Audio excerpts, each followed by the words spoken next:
मित्रहो, बहुचर्चित आणि बहुप्रतीक्षित असणारा जालना जळगाव या रेल्वे मार्गाला केंद्र सरकारने नुकतीच मंजुरी दिली। त्यामुळे या रेल्वे मार्गाची चर्चा पुन्हा एकदा सुरू झाली आहे। विदर्भ, खानदेश आणि मराठवाड्यातल्या लाखो लोकांची अनेक वर्षांची मागणी पूर्ण झाली आहे असं देखील म्हटलं जाते। त्यामुळे थेट मराठवाड्यातून रेल्वे मार्गाने विदर्भात आणि खानदेशात जाता येणार आहे आणि हाच रेल्वे मार्ग या दोन प्रदेशांना जोडणार आहे।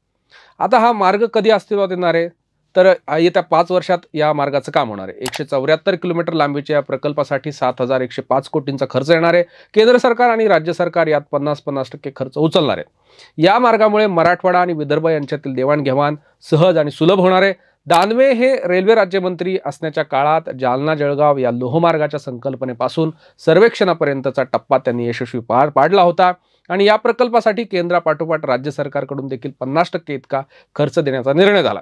आणि या रेल्वे प्रकल्पासाठी रावसाहेब दानवे यांचं खरं तर मोठं श्रेय आहे। रेल्वे राज्यमंत्री असताना त्यांनी या प्रकल्पासाठी मोठे प्रयत्न केल्याचं आपण पाहिलं। त्यामुळे निश्चितच या प्रकल्पाचं श्रेय हे दानवे यांना दिलं पाहिजे असं वाटतंय। आता हा रेल्वे ट्रॅक झाल्यामुळे पर्यटनाला मोठी चालना मिळणार आहे असं बोललं जातंय। कारण अजिंठा लेणीमधून जाणारा हा रेल्वे ट्रॅक जालन्यावरून थेट अजिंठा लेणी पाहण्यासाठी जाणाऱ्या पर्यटकांसाठी सोपा आणि स्वस्त प्रवास ठरणार आहे। जालन्याजवळच असणारं प्रसिद्ध देवस्थान जे म्हणजे श्री क्षेत्र राजूर हा ट्रॅक इथूनही जाणार असून गणपतीच्या दर्शनाला जाणाऱ्या लाखो भाविकांना हा प्रवास सोपा होणार आहे। मराठवाडा ते खानदेश हा प्रवास देखील अतिशय सोपा होणार असून त्यामुळे मराठवाड्याचे खानदेशी असणारे संबंध अधिक मजबूत होणार आहेत। तेव्हा या प्रकल्पाचा विचार केला होता तेव्हा पर्यटनाचा मुद्दा देखील हा या प्रकल्पाच्या केंद्रस्थानी होता। मित्रहो, अजिंठा हे जगप्रसिद्ध पर्यटन स्थळ आहे। जगातून लाखो लोक अजिंठा पाहण्यासाठी दरवर्षी येतात। तसंच राजूरच्या गणपतीचा विचार जर केला तर तिथेही लाखो लोक दर्शनासाठी प्रत्येक वर्षी भेट देतात। त्यामुळे या लोहमार्गामुळे ग्रामीण भागातील औद्योगिक विकासासह शेती, व्यापार, दळणवळण आणि लघु पर्यटन इथं विकसित होणार असल्याचं सांगितलं जात आहे। आता या रेल्वे मार्गाचा रूट कसा असेल याबद्दलचा जर आपण विचार केला तर त्याच्याबद्दलही थोडक्यात जाणून घेऊयात।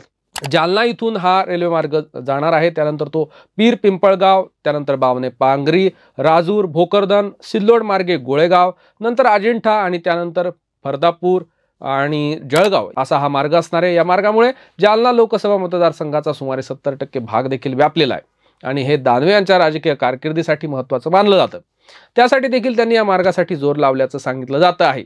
याच मार्गावर अजिंठ्याजवळ सुमारे 24 किलोमीटर लांबीचा बोगदा देखील निर्माण करण्यात येणार आहे आणि हा बोगदा आपल्या देशातला सर्वात जास्त लांबीचा बोगदा ठरेल अशी माहिती खुद्द रेल्वे मंत्री अश्विनी वैष्णव यांनी दिली। या रेल्वे मार्गामुळे जालना ते जळगाव या प्रवासाचं अंतर जे होतं ते अगोदर 336 किलोमीटरचं होतं ते आता 174 किलोमीटरवर येणार आहे।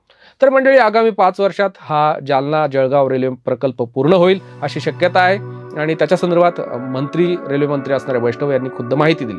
तर अशा पद्धतीनं बहुप्रतीक्षित असणारा हा रेल्वे मार्ग लवकरच पूर्ण व्हावा आणि आपल्या सगळ्या प्रवाशांना त्याचा लाभ घेता यावा।